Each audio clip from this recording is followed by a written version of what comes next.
Imagine for a moment an age of faith, an age of universal understanding, in which all religion is celebrated, granted equal validity, equal rights, and respect for all peoples of faith. What would cause such a thing? Have we as humans evolved into a species of true tolerance? Have the governments of the world come together and convinced its peoples to shed their intolerance for a brighter tomorrow? Or could it be the old gods are finally waking up? Had Odin grown tired of dusting the cobwebs from his eye? Has Heimdall grown tired of hemorrhoids waking him up in the middle of the night? Or could it be we've entered into an age of schlocky hucksters, clumsily peddling their wares by trying to make pagan belief systems seem like Michael Bay movies? If I've said it once, I've said it 1,000 times. There is nothing wrong with entering into a religious space and increasing your market share, so long as it's done ethically. Pagan spaces have had their fair share of creators who have struck gold, educating, historically recreating fashion and food from pagan-era time periods. Shoutouts to Arith Herger and Vassie Birchwood. Then you have folks who enter pagan spaces who just see faith as a means of making money, regardless of the implications. Welcome back to I Am Heathen, and So Can You. I am your host, Z-list celebrity and legend in his own mind, Einar. And while we're working on the bulk of the content we've already got planned for the August 15th premiere date, if you've read the title of this episode and you have made it this far without wanting to smack me, congratulations! While I'm no longer present in pagan spaces on my original port of entry on social media, I am still present in multiple other areas, and there has been a flood of blatantly goofy shit I've seen over the past couple of weeks and months that make me want to get a hair transplant just to rip the hair that would have grown in.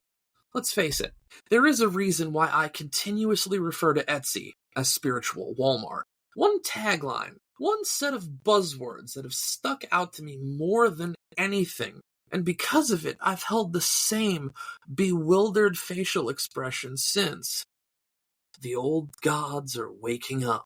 For me, the longtime pagan and eternal asshole on the internet, that read to me as though any modern pagan who claimed the worship of any pantheon, myself and pagans of every stripe, going through a mass, vaguely Lovecraftian delusion, Cthulhu Fatalkan, that the more worshippers that flock to the sides of these pantheons, the world would rouse these gods from their slumber, and a new age would dawn, and the world would return to a simpler time of technological and religious darkness, gender and sexual inequality, rampant disease, legally sanctioned murder for insults, rampant crop failures.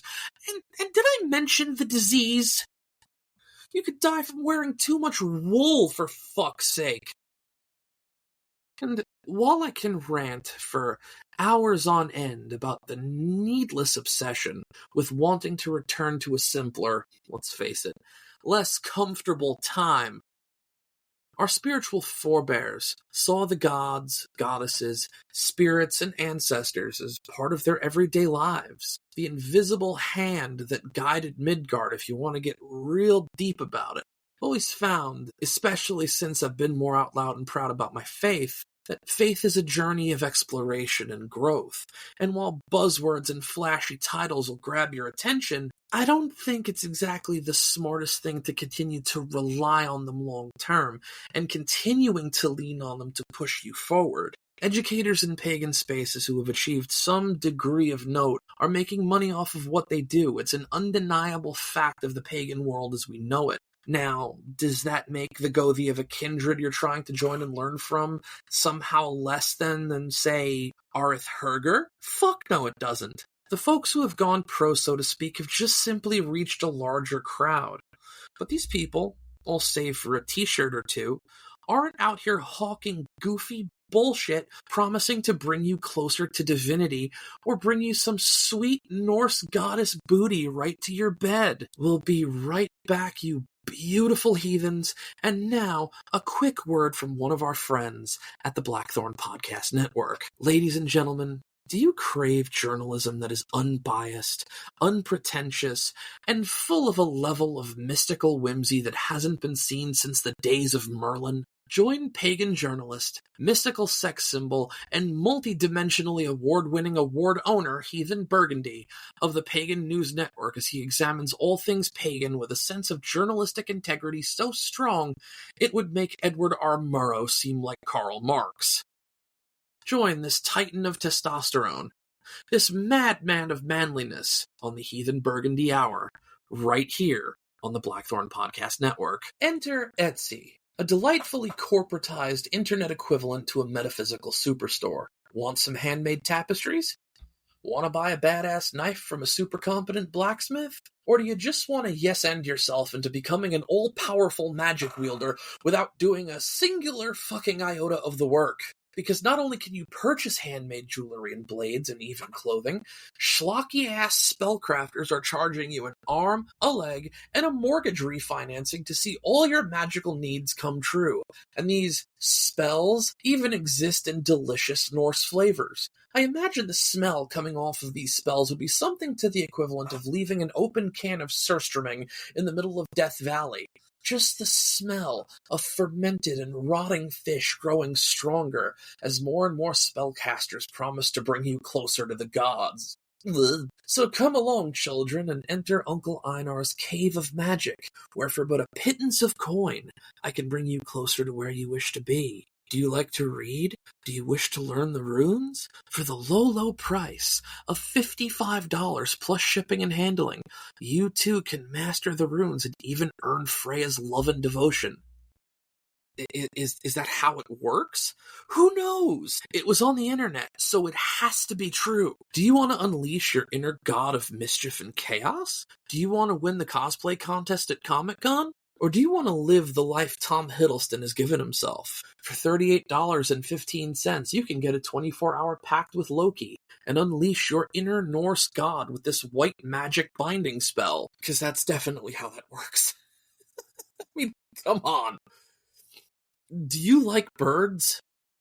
Do you want to live the life of a quiet, rich, bitter old divorcee without the smell of bird shit and the need to feed the animals? For $59.50, you can become attuned to Hugin and Munin.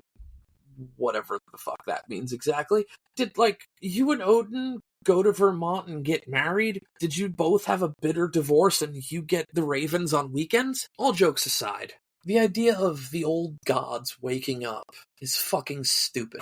A bad joke predicated on the fact that the writer who committed to such a literary atrocity is certain that pagans who resonate with that line are so willfully ignorant they aren't willing to do the homework. If you're a brand new pagan, fresh on your path, welcome to learning a lot about yourself. There are going to be a lot of flashy, schlocky motherfuckers out there who are going to make a lot of absurd promises and severely underdeliver.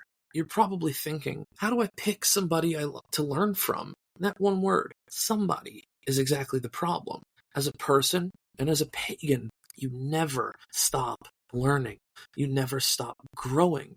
And it's your responsibility to learn from as many people as humanly possible to help you build how you practice, view the faith, view your faith. Paganism is like snowflakes.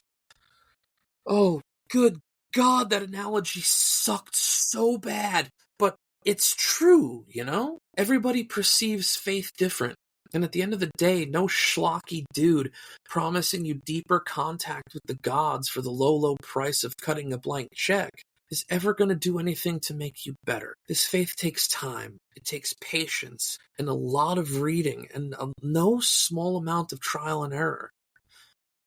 So you can grow and be stronger in what you do. That, my beautiful heathens, is all the time we have for today. We're still working on getting the main catalog of episodes up and running, so remember, save the date.